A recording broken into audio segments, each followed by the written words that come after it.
ബിനോയ്, എന്തൊക്കെയാണ് ഐറ്റംസ്? എന്നോട് പരിഭവമാണല്ലേ? എനിക്ക് പരിഭവമൊന്നുമില്ല. ബിനോയ്, ഞങ്ങളുടെ ഭക്ഷണ രീതി ആകെ മാറ്റിക്കളഞ്ഞു. രാത്രിയിൽ കഞ്ഞി കുടിച്ചുകൊണ്ടിരുന്ന എനിക്കിപ്പോ ഇത്തിരി ചിക്കൻ നൂഡിൽസ് കിട്ടില്ലെങ്കിൽ ആകെ ഒരു വെപ്രാള. അമ്മയ്ക്കാണെങ്കിൽ സൂപ്പ് സൂപ്പെന്ന് ഒറ്റ വിചാരമേ ഉള്ളൂ. ബിനോയ് മെടുക്കനാണ് കേട്ടോ. Thank you. അല്ല, ജോലി ചെയ്താൽ മാത്രം മതിയോ? ശമ്പളമൊന്നും വേണ്ടേ? ഒരു മാസം തയ്യാറാവുന്നതല്ലേ ഉള്ളൂ. അത് പ്രശ്നമാക്കണ്ട. നാളെ 1-ാം തീയതി അല്ലേ? നാളെ വന്ന് വാങ്ങിച്ചോളൂ. എനിക്ക് ധൃതിയില്ല. അതുകൊണ്ടല്ല, വർക്ക്ഷോപ്പിലെ ജോലിക്കാർക്കും മറ്റെല്ലാവർക്കും 1-ാം തീയതി ശമ്പളം കൊടുക്കണമെന്നുള്ള കാര്യത്തിൽ എനിക്ക് വലിയ നിർബന്ധം. നാളെ ഡ്യൂട്ടിക്ക് വരുന്ന വഴി ബിനോയ് ഒന്ന് വർക്ക്ഷോപ്പിൽ കയറിയാൽ മതി. ഞാൻ ശമ്പളം തന്നേക്കാം. ശരി, ഞാൻ വരാം. മറക്കരുത്. No no no. ആ ടയർ ലിവർ ഇട്ട് തിക്കിയിട്ട് മേലോട്ടൊന്ന് പൊക്കിയാ മതി. ആ, ഹലോ ബിനോയ്. ഈ ബിനോയ് ആരാന്ന് മനസ്സിലായോ? എന്റെ പുതിയ കൂട്ടുകാരനാ. ഭക്ഷണം ഉണ്ടാക്കുക എന്ന് പറഞ്ഞാൽ അത് ബിനോയ്ക്ക് വേറൊരു വിനോദ. അശ്വതിക്ക് ബിനോയ് എന്ന് പറഞ്ഞാൽ എന്ത് ഇഷ്ടമാണെന്നറിയോ? ബിനോയ് ഉണ്ടാക്കുന്ന ഭക്ഷണം ഒരു തവണ കഴിച്ചാൽ ആരും വീണു പോകും. ഈ ഞാൻ വീണില്ലേ? Thank you thank you thank you. Binoy ഇപ്പൊ എങ്ങോട്ടാ? ഞാൻ മിസ്റ്റർ ശ്രീധരന്റെ വീട്ടിലേക്ക്. ഇന്ന് ഞാൻ ചില പുതിയ ഐറ്റംസ് ഉണ്ടാക്കാൻ പോവുകയാണ്. ബിനോയ് എനിക്കൊരു ചെറിയ ഉപകാരം ചെയ്യാം. പോകുന്ന വഴിക്ക് എന്നൊരു സ്ഥലത്ത് ഡ്രോപ്പ് ചെയ്യൂ. Oh sure, come on.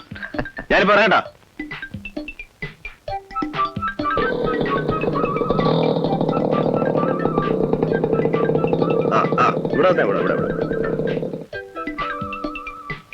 Okay mister Sridhar, നമുക്ക് വീട്ടിൽ കാണാം. അതെന്ത് പണിയാ? നമുക്ക് അവിടെ ഒരു 5 മിനിറ്റ് ഇരുന്നിട്ട് പോവാം. എനിക്ക് സമയമില്ല, ഇന്ന് കുറച്ച് പർച്ചേസ് ഉണ്ട്. ഓ, എന്ത് പർച്ചേസ്? ഇഷ്ടം. Okay okay. ഇന്നലെ ബിനോയ് ഇവിടെ വന്നിരുന്നു അല്ലേ? ആര് പറഞ്ഞു? വന്നിരുന്നോ? അശ്വതി പറഞ്ഞു അല്ലേ? വന്ന അന്ന് തന്നെ താൻ എന്റെ അച്ഛനെ തെറി വിളിച്ചു. ഞാൻ ക്ഷമിച്ചു. അശ്വതിക്ക് വേണ്ടി ഞാൻ ക്ഷമിച്ചു. അവൾക്ക് ഇഷ്ടമുള്ള ഭക്ഷണം ഉണ്ടാക്കാൻ വന്നവനല്ലെന്ന് കരുതി അതൊരു വളമായിട്ട് താൻ എടുത്തു. താൻ അവളുടെ മുറി കയറി തോന്നിയാസം പറഞ്ഞു. അപ്പോഴും ഞാൻ എന്നെ നിയന്ത്രിച്ചു. ഇനി എനിക്ക് വയ്യ. താങ്ങാവുന്നതിലും വളരെ കൂടുതലാണിത്. മിസ്റ്റർ ശ്രീധർ എന്താണ് പറഞ്ഞു വരുന്നത്? നിർത്തടാ. ആ കുട്ടി എന്റെ അമ്മാവന്റെ മോളാ. അതറിയോ? അതിന് ഞാനെന്ത് വേണം? ഇടിച്ചിനെ മൂക്കിയാൻ പറ്റും, മുറത്തി കരുത്തുന്നു. മിസ്റ്റർ ശ്രീധർ, തനിക്ക് കോംപ്ലക്സ് ആണ്. തേങ്ങാക്കൊലയാണ്. അമ്മാവന്റെ മോളെ നിങ്ങൾ പെട്ടിയിലടച്ച് പൂട്ടണം മിസ്റ്റർ. അതിനെ നല്ല നിന്നെ അങ്ങ് തട്ടുക. ആര്? താനോ? അടിച്ച് നിന്റെ കണ്ണ് ഞാൻ പൊട്ടിക്കും.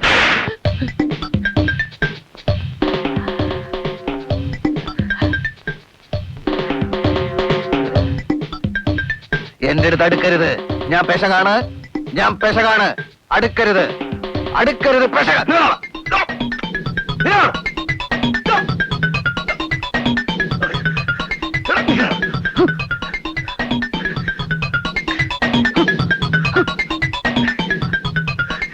എന്നെ പിടിക്കരുത്. എന്നെ പിടിക്കരുത്. എന്നെ കൊല്ലരുത്. ഇനി നീ അവളെ കാണരുത്. ഇല്ല. എന്റെ വീടിന്റെ ഭാഗത്തേക്ക് വരരുത്. ഇല്ല. എന്റെ കൺമുന്നിൽ കണ്ടുപോകരുത്. ഇല്ല. പോ. ഇല്ല. പോ.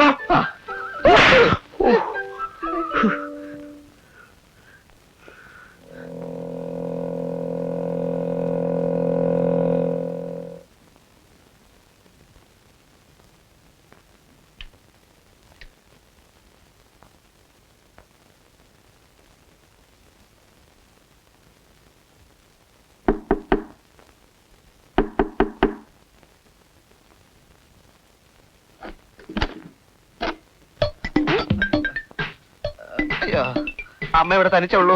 അതെ. എന്ത് പറ്റി? അയ്യോ, അത് പറയാം. അവിടെ വേറെ ആരുണ്ട്? ആരില്ല. എന്താ? ആക്സിഡന്റ്. എനിക്ക് വയ്യേ. എന്ത് പറ്റിന്ന് പറ. ഒരു ലോറി തട്ടി താഴത്തിട്ടു. ഡോക്ടറെ കണ്ടു, മരുന്ന് വെച്ചു. എനിക്കൊന്ന് വിശ്രമിക്കണം. അവിടെ കിടന്നോളൂ. ഇത് പോരാ, പഞ്ഞിക്കിടക്കയിൽ നീണ്ടു നിവർന്ന് കിടക്കണമെന്ന് ഡോക്ടർ പറഞ്ഞു. ആ മുറി കിടന്നോളൂ. അല്ല, കുടിക്കാൻ വല്ലതും വേണോ? കുടിക്കാനൊന്നും വേണ്ട, കുടിക്കാനൊന്നും വേണ്ട. കിടന്നാ മതി. അവിടെ കിടന്നോളൂ. അയ്യോ, അമ്മേ, അമ്മേ, അമ്മേ. ശ്രീധരേട്ടാ, എന്താ? ശ്രീധരേട്ടൻ അമ്മ പറഞ്ഞു വീട് വരെ ഒന്ന് ചെല്ലാൻ. ആർക്കെങ്കിലും വല്ല അസുഖം പറ്റുണ്ടോ? അതല്ല, ചെറിയൊരു കളവ് പറഞ്ഞു വന്നൊരു സംശയം. ആ, വീട്ടിലോ? അതെ.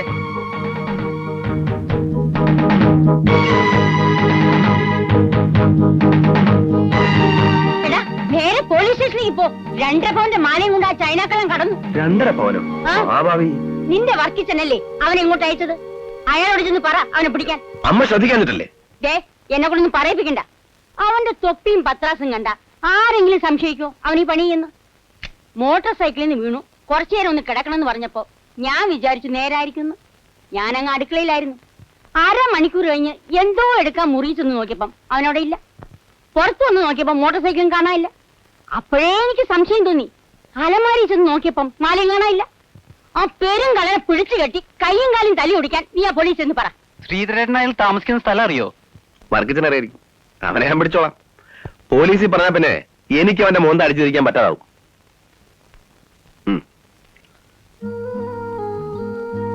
ഇതിനൊക്കെ കാരണം ഇവളാ. മനുഷ്യന്റെ ക്ഷമയ്ക്ക് ഒരു അതിലുണ്ട്. നീ ഒന്നും ഉണ്ടായിരിക്കും ശരിയാ. ഒന്നും ഉണ്ടായിരുന്ന സൂക്കേട് കൂടുള്ളമേ. മോളെ, അകത്ത് ചായ ഇരിപ്പുണ്ട്, എടുത്തു കുടിച്ചോ. കണ്ടോ അവളെ നിൽക്കാനെ കണ്ടോ? മുതിർന്നവരെ ബഹുമാനിക്കില്ല, അനുസരിക്കില്ല. ഒന്നും ഉണ്ടായിരിക്കും ശരിയാ. കുറച്ച് വിഷമമുണ്ടമ്മേ. അമ്മ അറിയാത്ത വേറെ ഒരുപാട് പ്രശ്നങ്ങളുണ്ട്. എന്ത് പ്രശ്നം? അതൊക്കെ പിന്നെ പറയാം. ഓ, ദഹിപ്പിച്ച് കളയുന്ന മട്ടിലാണ് നോട്ടം. കൈ നിവർത്തി ഒന്ന് കൊടുക്കാൻ എനിക്ക് തോന്നുന്നത്. കൊടുക്കാനോ? വേണ്ടാത്ത വാക്കൊന്നും പറയണ്ട. വേണ്ടാത്തൊന്നും അല്ലമ്മേ. കുഞ്ഞമ്മാവൻ പറഞ്ഞിട്ടുണ്ട് ഞാനാ അവളുടെ ലോക്കൽ ഗാർഡിയൻ. ആ അമ്മയ്ക്കറിയോ? നീ പോയി ആ കള്ളനെ പിടിക്കടാ. ആ ബാബുക്ക് വൈകുന്നേരം കാണാം. അപ്പൊ സ്റ്റേഷനിൽ പോണ്ടേ? ഞാനൊന്ന് ആലോചിക്കട്ടെ.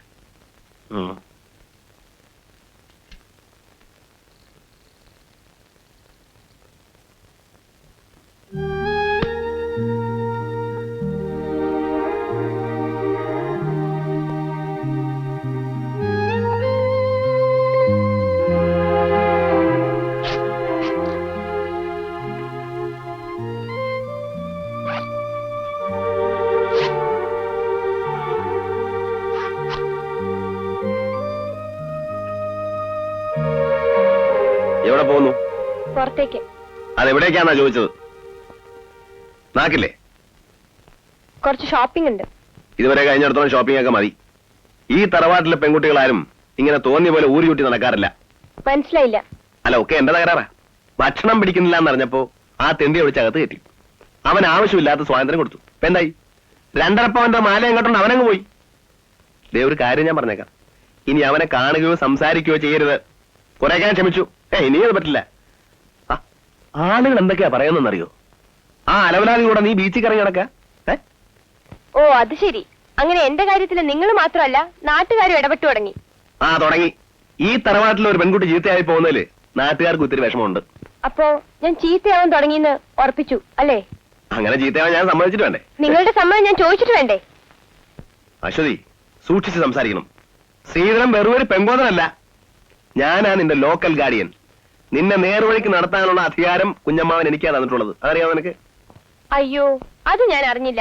അറിഞ്ഞിരുന്നെങ്കിൽ ഞാൻ എന്നെ നേർവഴിക്ക് നടന്നേനെ. നീ എന്നാ ശ്രീധരനെ കളിയാക്കാ? ഹേ മനുഷ്യ, എന്റെ തലേ കയറി ഇരിക്കാൻ ഒരാളെ ഞാൻ സമ്മതിക്കില്ല.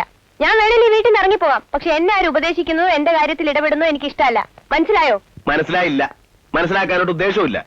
നിന്നെ ഞാൻ ഉപദേശിക്കും, നിന്റെ കാര്യത്തിൽ ഞാൻ ഇടപെടും. എനിക്ക് അതിനുള്ള അവകാശമുണ്ട്. എനിക്ക് മാത്രമേ അതിനുള്ള അവകാശം ഉള്ളൂ. എന്ത് അവകാശം?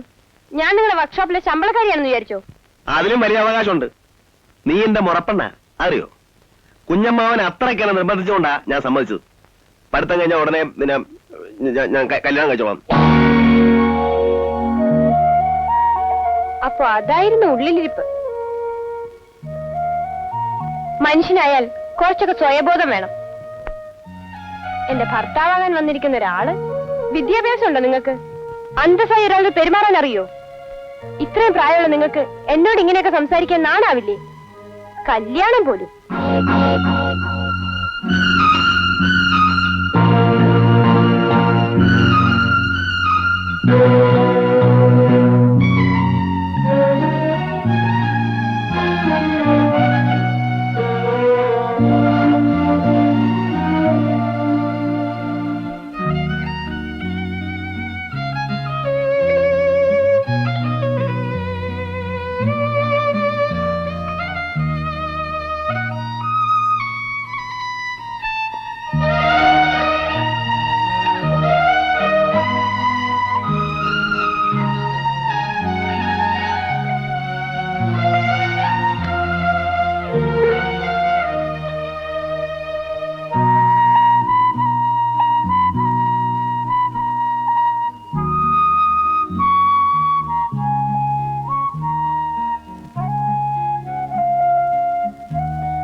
ഈ കാര്യത്തിൽ തന്നോട് ഒരിക്കലും എനിക്ക് യോജിക്കാൻ പറ്റില്ല. നമ്മുടെ റോഡിൽ ഒരു കാലത്തും ഫോറിൻ വണ്ടി സൂട്ടാവില്ല. നമുക്ക് അംബാസഡർ തന്നെ. എന്നാലും റോഡ് നന്നാക്കൂല. ചായയും കുടിച്ച് തമാശ പറഞ്ഞിരിക്കുകയാണല്ലേ? ഒരു പണി എടുക്കണ്ട. എല്ലാം ഞാൻ പെട്രോൾ ഒഴിച്ച് കത്തിച്ച് കളയും. നിങ്ങളെ കൊണ്ട് ഞാൻ തോറ്റു. ഒരു ഉത്തരവാദിത്തം വേണ്ടേ? ഇത്തിരി ആത്മാർത്ഥം വേണ്ടേ? 11 മണിക്ക് ഒരു ചായ ഇവിടെ പതിവുള്ളതല്ലേ? എനിക്കൊന്നും കേൾക്കണ്ട. നാളെ മുതൽ ഒരുത്തരും ഇവിടെ പണിക്ക് വരണ്ട. കുറെ സായിപ്പന്മാര് ശ്രീധരനെ ഇങ്ങനെ തോപ്പിക്കാതെ വിചാരിക്കണ്ട. ഹ്.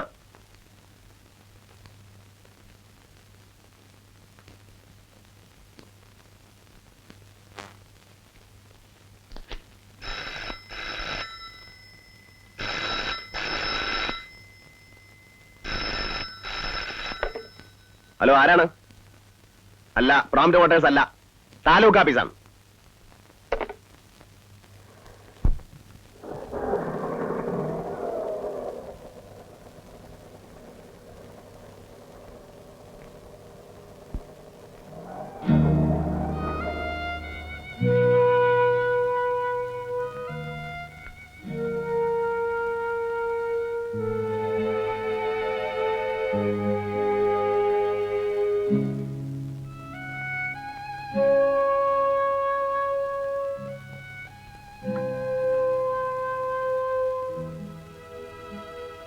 പറഞ്ഞതൊക്കെ ഇത്തിരി കൂടിപ്പോയിന്ന് എനിക്ക് തോന്നി. അറിഞ്ഞുകൊണ്ടല്ല, എന്നോട് കയർത്തപ്പോ എനിക്ക് നിയന്ത്രണം വിട്ടുപോയി. അതിനെന്താ? എനിക്കതിൽ വിഷമമുണ്ടെന്ന് ഞാൻ പറഞ്ഞു. വിഷമിക്കാൻ കുട്ടി എന്റെ ആരാ? എനിക്ക് വിദ്യാഭ്യാസമുണ്ടോ, പരിഷ്കാരമുണ്ടോ, സംസ്കാരമുണ്ടോ? അങ്ങനെ പറഞ്ഞു പോയതിൽ വിഷമമുണ്ടെന്ന് പറയാനാണ് ഞാൻ വന്നത്. വിഷമുണ്ടെങ്കിൽ വിഷമിച്ചോളൂ. അതിപ്പോ എന്റെ അടുത്തൊന്ന് പറയുന്നതിന്. ശ്രീധരേട്ടൻ എന്നെ വെറുക്കരുത്.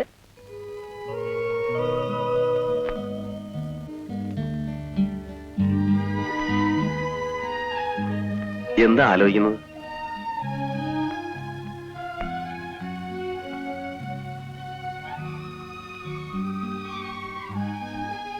അതൊന്നും സാരാക്കണ്ട. ഞാനതൊക്കെ മറന്നല്ലേ. ശ്രീധരേട്ടൻ ഇത്രയും നല്ലവനാകരുത്. ഏയ്, എന്ത് നല്ലവൻ! എവിടെ എന്ത് സംസാരിക്കണമെന്ന് അറിഞ്ഞുകൂടാത്ത ഒരു യൂസ്ലെസ്സാ ഞാൻ. അശ്വതിക്ക് സ്വന്തമായിട്ട് ചിന്തിക്കാനുള്ള വിവരമില്ലേ, പഠിപ്പില്ലേ? ഇതൊന്നും ഓർക്കാതെ എന്തൊക്കെ വിട്ടിത്തങ്ങളാ ഞാൻ പറഞ്ഞേ. ഇതുകൊണ്ട് തന്നെയാ ഞാൻ പറഞ്ഞത് ശ്രീധരേട്ടൻ ഇത്രയും നല്ലവനാകരുതെന്ന്. എന്റെ അച്ഛനും അമ്മയും എന്നെ സ്നേഹിച്ചിട്ടില്ല. അങ്ങനെയൊന്നും പറയരുത് അശ്വതി. സത്യ, 10 വയസ്സിന് ശേഷം എന്നെ ബോർഡിങ്ങിലും ഹോസ്റ്റലിലും ഒക്കെ തള്ളി വിട്ടിട്ട് പോയവരല്ലേ അവര്. അത് പിന്നെ ജോലി ചെയ്യണ്ടേ, കാശുണ്ടാക്കണ്ടേ? എന്റെ അവസ്ഥ ശ്രീധരേട്ടന് മനസ്സിലാവില്ല. അതെ, അത് മനസ്സിലാവില്ല. പക്ഷേ ശ്രീധരേട്ടൻ വെറും ഒരു പാവ. എന്റെ ജീവിതത്തിൽ മറ്റാരേക്കാളും എന്റെ കാര്യത്തിൽ താല്പര്യം എടുക്കുകയും എന്നെ സ്നേഹിക്കുകയും ഒക്കെ ചെയ്തിട്ടുള്ള ശ്രീധരേട്ടനാ. ഏയ്, ഞാൻ അശ്വതിയെ ശല്യപ്പെടുത്തുകയല്ലേ ചെയ്തിട്ടുള്ളൂ. ഞാൻ എങ്ങനെ ഭാവിച്ചതല്ലേ. ശ്രീധരേട്ടനെ മനസ്സിലാവാഞ്ഞിട്ടല്ല, പക്ഷെ ആരും എന്നോട് അടുക്കാതിരിക്കുകയാണ് നല്ലതെന്ന് എനിക്ക് തോന്നി. എന്നുവെച്ചാൽ ശ്രീധരേട്ടന് എന്നെ പറ്റി ഒന്നും അറിയില്ല. ഒക്കെ എനിക്കറിയാം. ഹോസ്റ്റലിൽ നിന്ന് പുറത്താക്കിയ കാര്യമൊക്കെ ഞാൻ അറിഞ്ഞു. അറിയാത്ത വേറെയും ഒരുപാട് കാര്യങ്ങളുണ്ട്. ശ്രീധരേട്ടൻ അതറിയണം.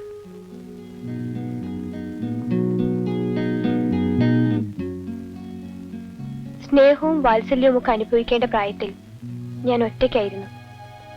എന്നെ ബോർഡിങ്ങിലാക്കിയിട്ട് അച്ഛനും അമ്മയും തിരിച്ചുപോയി പണം സമ്പാദിക്കാൻ.